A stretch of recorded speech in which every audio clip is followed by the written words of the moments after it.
Hey, good morning. We want to start this sermon today with a question. It's a question that Mark started last week. He did a great job kicking off the series, which is, am I being responsible? Am I taking responsibility for my life? And last week you were looked at and you realized that you were made, you were created to be responsible. In fact, I think it's fair to say you do better when you have responsibility in your life. When you don't have enough to do, isn't it true? You probably aren't the best version of yourself. Now when you're slammed and you're stressed and you're packed, that's probably not the best version of yourself. But when you have a little bit of responsibility, there's something inside of you that kind of gears up and gets ready to focus and take on the day, take on your life. Because here's what we know, and there's things that you know. If you're a parent, you know this with some of your children. If you're an employer, you know this with some of your employees, right? Isn't it great when you have responsible people around you? You know why? You don't have to look over their shoulder. You don't have to repeat stuff to them all the time. I mean, aren't they your favorites, right? The responsible people in your life, they don't need much regulation. They just hey, this is what we're doing, this is where we're heading, this is what time we need to leave, this is where you need to be, this is the budget you need to be under. Okay, done. I mean, responsible people are great. Here's the problem that we have with irresponsibility is irresponsibility doesn't mean that things go away, does it, right? I mean, if you're a mom and your children are irresponsible and they can't get their clothes into the hamper, does that just disappear? The problem disappear because they were irresponsible? No. And this is one of the things that is so clever, isn't it? If you just ignore the dishes, do they go away? No. What happens with your irresponsibility is it becomes somebody else's responsibility, but it just doesn't go away. There's not like a magic wand that gets waved, and just because you didn't do it doesn't mean the problem leaves. No, it gets passed on to somebody else, and it becomes somebody else's responsibility. And some of you have just kind of been irresponsible, and it's like, hey, it'll be somebody else's problem. And some of you are the person that it always gets dumped on. And you walk into a room and you go, oh, did nobody else see this? I'll do it. And then you just become instant martyr, right? And some of you advertise it. And so this is the thing. Isn't it true that when you make a mess or leave a mess, it doesn't go away, it just becomes somebody else? So here's what I want to talk about this morning. I want to go back to middle school science and middle school, high school, because there's a couple principles that we learned there that we're taught about. So there was a guy, Archimedes, and he had a principle. And long before, it's not like this guy like invented it, even though he's a mathematician and an inventor. This guy didn't invent the principle, he just discovered it. And it's the idea of buoyancy. Right? And so this is why you can have like a 60,000 or 60,000 ton battleship or aircraft carrier that floats, and you can throw a little pebble in the water and it sinks to the bottom.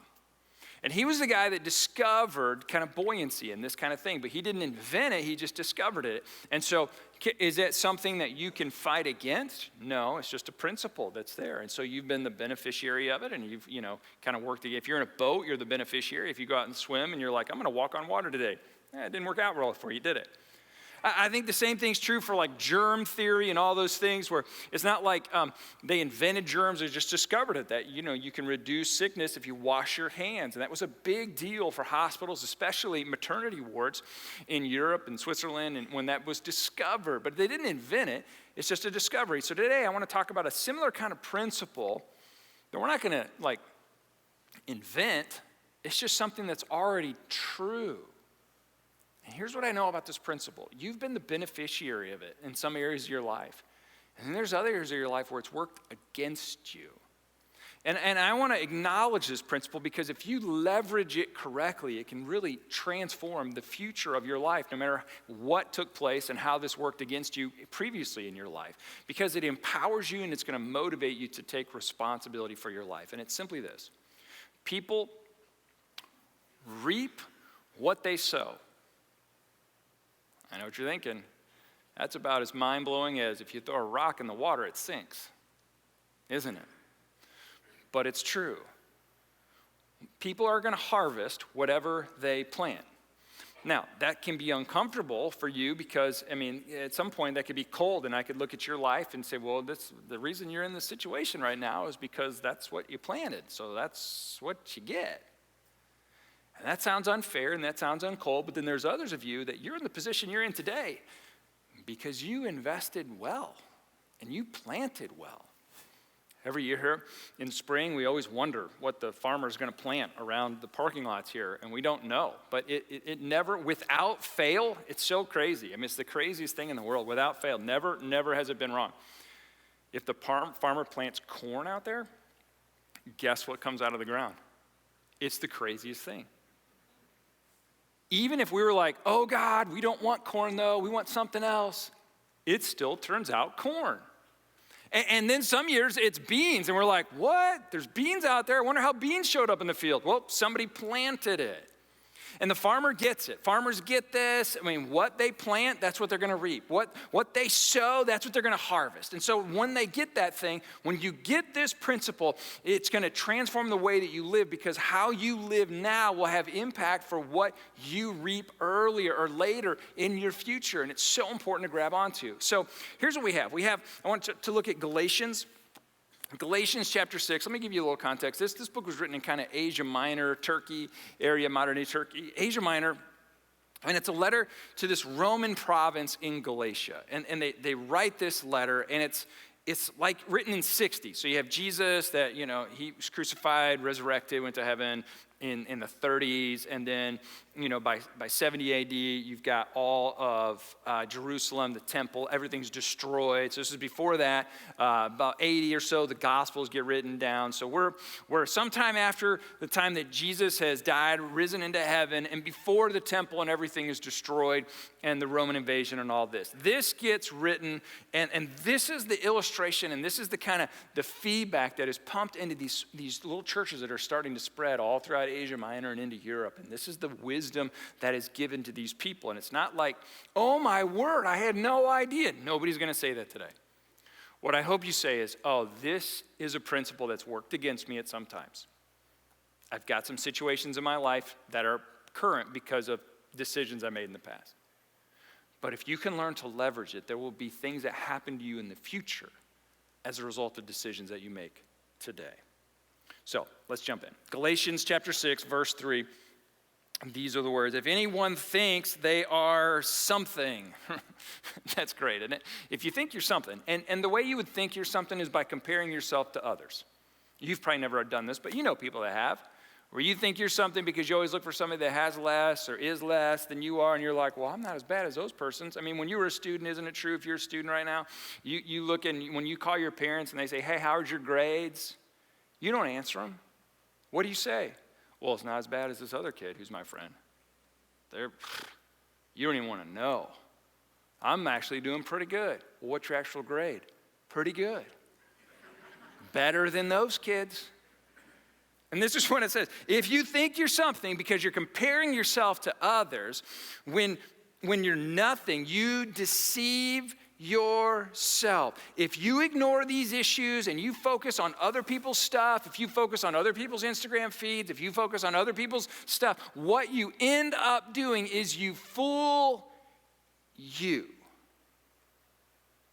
If you look in other people's garage and you look what they're driving, if you look at other people's houses, if you look at other people's jobs, if you look at other people's families, and you begin to think how you are, that you're something or that you're nothing based off of how all these other people are living, the person that you deceive and the person that you fool is you.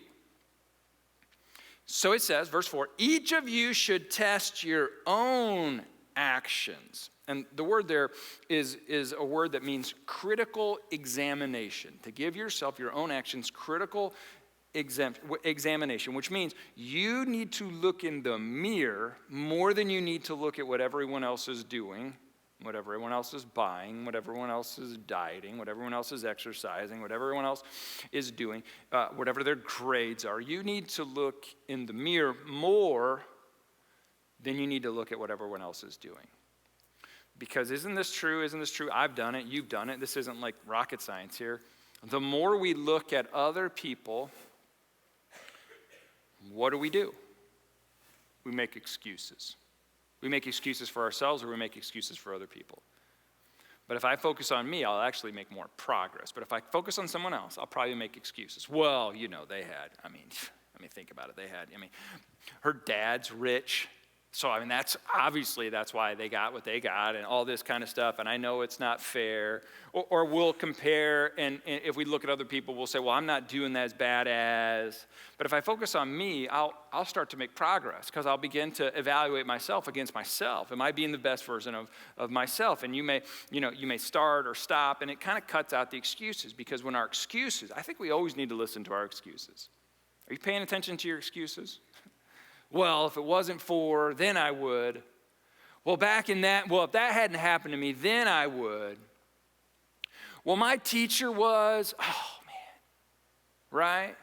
Well, that coach, he liked that other player more, and my boss, and see, that's the thing. You think it's just your coach now or your music teacher. Well, I played better than them, and I should be first chair, and I don't know why they got there. Well, they like them better. But here's the thing. If you don't learn this principle, that carries on over for the rest of your life, and now you're blaming your boss and your coworker and your spouse and your kid. Well, if they would just, and if I would, then I would.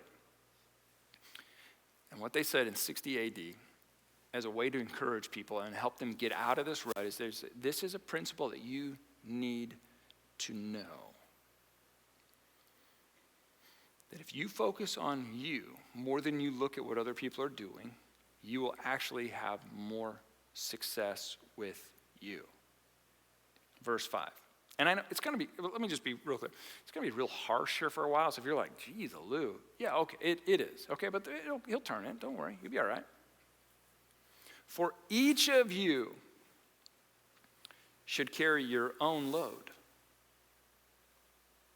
Take responsibility for yourself. Don't compare. Don't excuse. Then he makes a side comment. I think this is hilarious. He makes this little side comment, and so they don't hear them. It's not that he's saying you don't help people in need. That's not the point he's trying to make. This is not the point he's making at all. It's that you should be responsible for you. It doesn't mean you shouldn't help other people. That's not what he's saying. He's saying just make sure you're being responsible for you. And then let's go to verse 7. Do not be deceived or led astray or misled, because God cannot be mocked. Now here's what I know about you because it's true about me. You can outsmart your parents, right? Mama, I didn't know. I had no idea, Mama. I had no idea that they were going to go drinking when I got in the car. I didn't know. I didn't know that I was over the limit. I didn't know I was going that fast. You can do that. So could you come down and get me and pick me up? Because I just didn't know. You may be able to fool your mama. You may be able to fool your dad.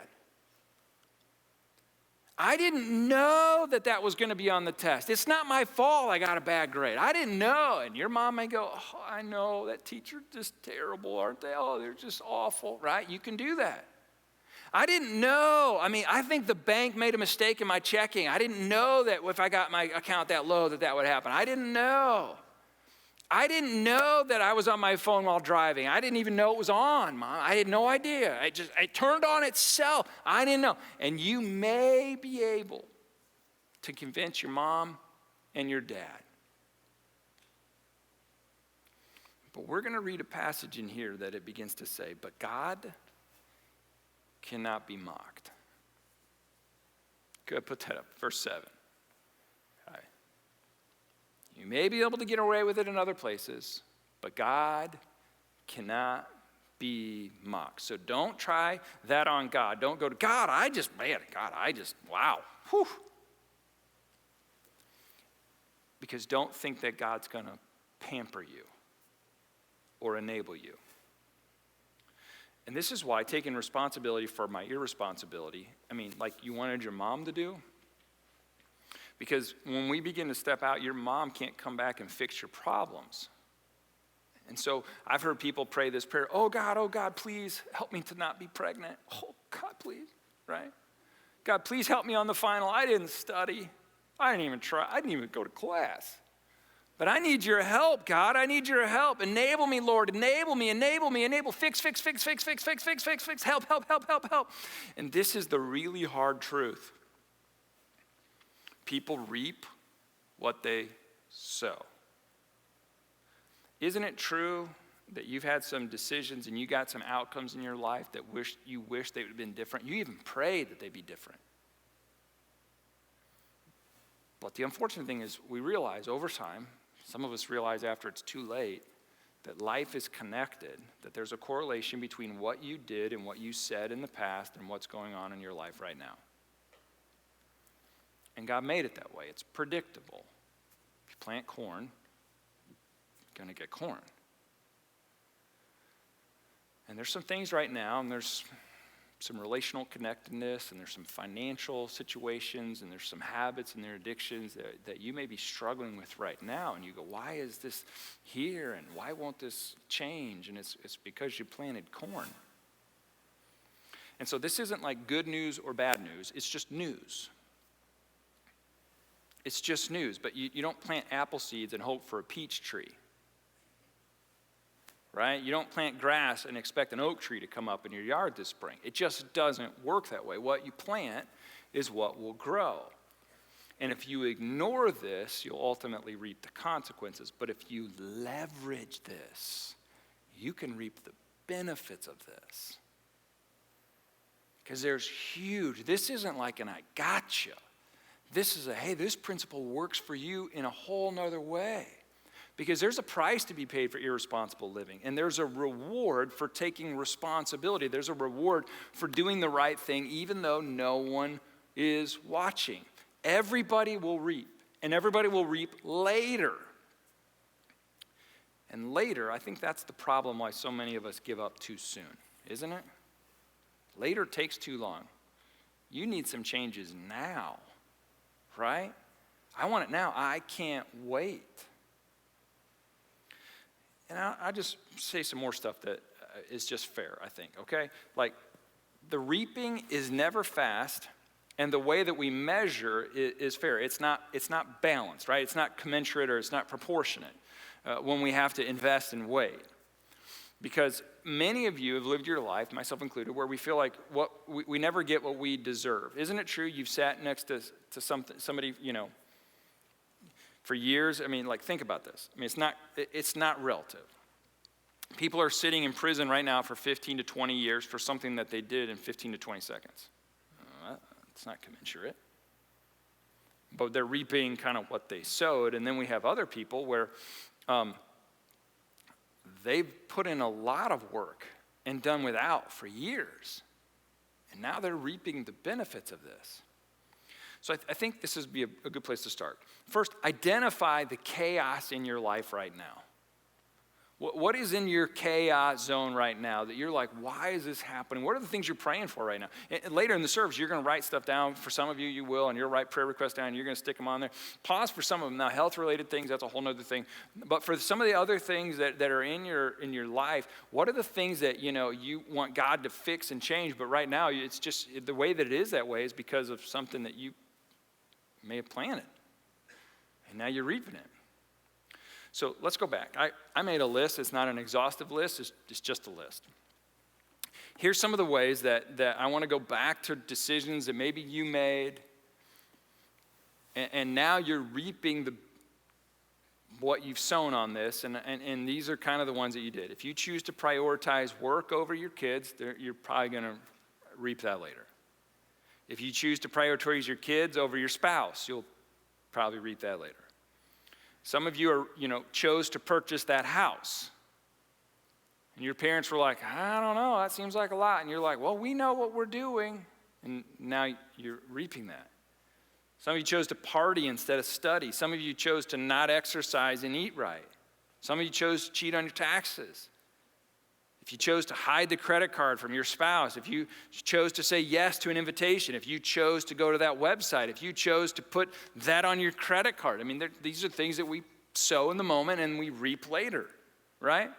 If you chose to use that app, if you chose to text him back, if you chose to lie, if you chose to keep scrolling on your phone, if you chose to stay up late on Netflix, if you chose to marry him or her even though you were warned, I mean, that's a tough one. If you chose to hang out with irresponsible people and then when they reaped what they sowed, you were a little too close. And here's the thing, I hate that. But it's true. And I do and you do. We want to blame and we want to make excuses. I'm not talking about abuse that was done to you. That's a whole nother category. I'm talking about your decisions. I mean, these are the things that we know we probably should have been doing all along. And so here's how Paul ends the discussion. Let's end Paul's discussion, and then we'll kind of attempt to bring this together. Paul says, here's my encouragement. He says, let's not become weary in doing good. Please don't stop doing good just because the benefits of doing good take forever. Doesn't it seem that way? It's like other people, they live whatever they want. Look what they got. For at the proper time, we will reap a harvest if we do not give up. And oftentimes I find that the good that comes back in their direction, comes in disproportionate measure times. What are the things in your life that you wish you would have been doing all along? And now they're here. And it's a constant strain. It's a constant point of contention. And you can't pray around it, right? You can't church your way around it. You can't serve your way around it. You can't talk your way around it. It's just is. Now, my guess is, if you're 25 years or old, if you're 25 years or under, let me tell you, the folks who are 45 years and older are saying this, man, I wish somebody would have told me this when I was younger, right? But if you're 25 and under, let me just let you know, we did know. Somebody did tell us. We just didn't listen. The scariest thing I think about being a follower of God and being a part of faith is God doesn't interfere with you. He's not going to beg you to put down your phone. Your parents may. God's not going to beg you to put down your phone. He's going to let you scroll as long as you want. He's going to let you use your credit card as much as you want. He's going to let you eat as long as you want. He's going to let you be angry and hold on to that bitterness as long as you want. So we're kind of at an impasse. We can either learn from the generations ahead of us or become an example of what not to do to those who are coming behind us. So are we ready to take responsibility for our life? Really? Or are we going to continue to make excuses? Or are you ready to make progress? Are you making excuses for the person that got ahead of you and the reason you didn't? Or are you going to own your life by start doing what you probably should have been doing all along? Because in due time, you will reap if you don't grow weary. And I'll tell you, there's moments in my life I've been frustrated in both ways. This principle has worked in two ways in my life, two ways.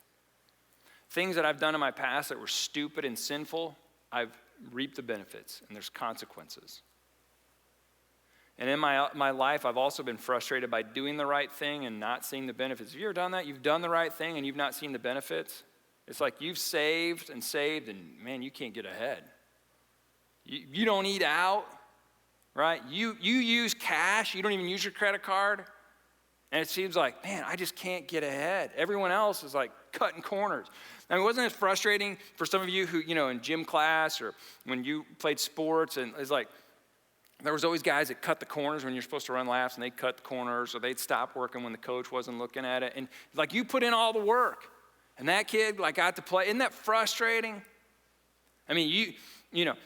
They lied and they got the job, and you told the truth and you didn't. They leased everything they own, and they eat out all the time, and you pay cash and you don't, and it's just not fair sometimes. And after a while, this is why the Apostle Paul says, at the proper time, you're going to reap the harvest, but you can't give up. Because after a while of doing right over and over and over, at some point you go, what's the point? And the Apostle Paul tells us, look, he says, I'm telling you, do right, being honest, being fair, living right, that seed will grow, and you will reap the harvest of responsibility. And this is what we want to do over the next couple weeks. We want to improve, not our responsibility, our responsibility. How can I change the way that I respond to others How can I change my ability to respond to God when I'm confronted about relationships or, how am I going to respond? When someone confronts me about, if someone confronts me about, how much time I'm on my phone, how am I going to respond? What's my responsibility? If someone, talks to me about, hey, someone looks at you and says, hey, you're drinking too much. How are you going to respond? You're gambling too much. How are you going to respond? You're spending too much. You're cussing too much. You're eating too much. You're working too much. If someone were to say that to you, how can we improve our response, our ability to respond? Because if in those moments we offer an excuse, we've just taken a step towards irresponsibility. But if in those moments somebody says, hey, I'm concerned about you, I think you're in excess in this, what's your response? Do you have the ability to hear that, or are you going to react? Because if I excuse it, or if I react, or if I say it's no big deal, everybody does it, that will illuminate my responsibility. And my responsibility comes in the way and my ability to respond to people who love and care about me to the point where they want the best for me. So in a moment, we want to just kind of put foot and hand and mind to practice in the things we're talking about. So in December, we started something new here, and we were just going to try it for December. But then what we've heard from you is that this has become kind of a meaningful moment in your life. And so we want to continue to kind of give you more time to respond. So today, you may want to improve your ability to respond by acknowledging some stuff that you've been making excuses for. Maybe you want to write that down and pin it to the cross, put your name on it. Not like checking up. You may want to write that down, pin it to the cross. You may want to go over and say, this has become really dark. This is really, really dark. My finances are just really, really dark. This relationship is just really, really dark. This job right now is really, really dark. You may want to light a candle and say, God, I need some light to come into that, which is to say, I need some light to come into me so that I can respond better. Some of you are stuck right now. You're just stuck. And it's because of the way you've been responding to things. And the Apostle Paul writes these words, and he says, look. Right now, you've got some dark days because of things you planted a long time ago. But if you would just be patient and don't give up and don't lose heart, what you plant now, if you change that in 5, 10, 15, 20 years, you're going to have something totally different. And I know on the first part, you're like, 20 years. I need this by Tuesday. I get that. I got a deadline in a month. I understand. But do not grow weary, the Apostle Paul says. Do not grow weary and start planting now what you wish you would have done 20 years ago, 10 years ago, a month ago, at the start of the semester. And you will reap. You're going to reap a harvest regardless, right? Either way, you're going to reap a harvest. So why not make one that's God-honoring? It'll impact your life and your family for generations. So maybe today you want to respond by taking communion and just say, God, hey, I've been trying, maybe a year, 2 years, I've been trying to live your way. Just help me to not grow weary, and I want to take the cup, and I want to take the bread, and I want to take communion and remember that your blood was shed for me and your body was broken for me so that I don't have to give up. I don't have to lose heart, even though some days I'm just like, what's the point? So today we want you to respond, whether by, writing prayers or lighting a candle or taking communion. We're not going to tell you what to do, and you don't even have to do it, but if you want to, it's available for you today, because what we do want for you, myself included, I want to improve my ability to respond. This is exciting, and this is going to be classified in the TMI category, but I got my hair cut this week, which nobody cares. It doesn't take as long as it used to. And I got my hair cut, and I sit down, and the lady who cuts my hair, she goes, hey, I was told to ask you, how are you coming with gentleness? How do you know about that? She goes, I was cutting somebody's hair earlier, and I told him who I was cutting hair later, and they said, well, he'd be sitting in the chair, and they said, well, ask him, How can I come with gentleness? I'll tell you what right now, people are watching you even when you don't know you're watching them.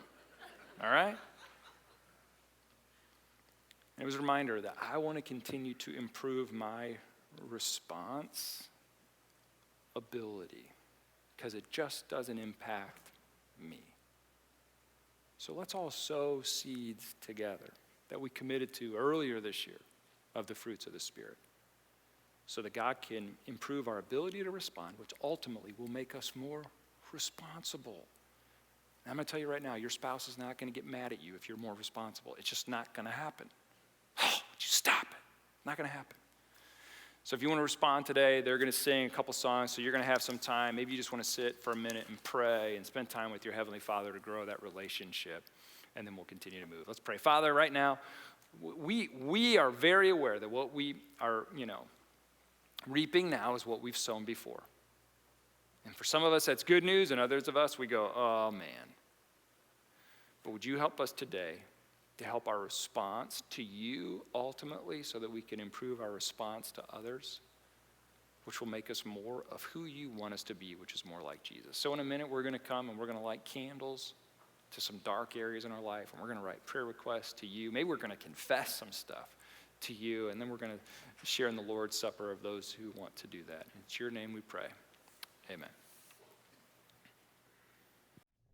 Thanks so much for joining us at Gathering Point. If this is your first time, be sure to text GPGuest to 97000. And be sure to hit like and subscribe so you can be the first to know about everything happening here at Gathering Point. Have a great week.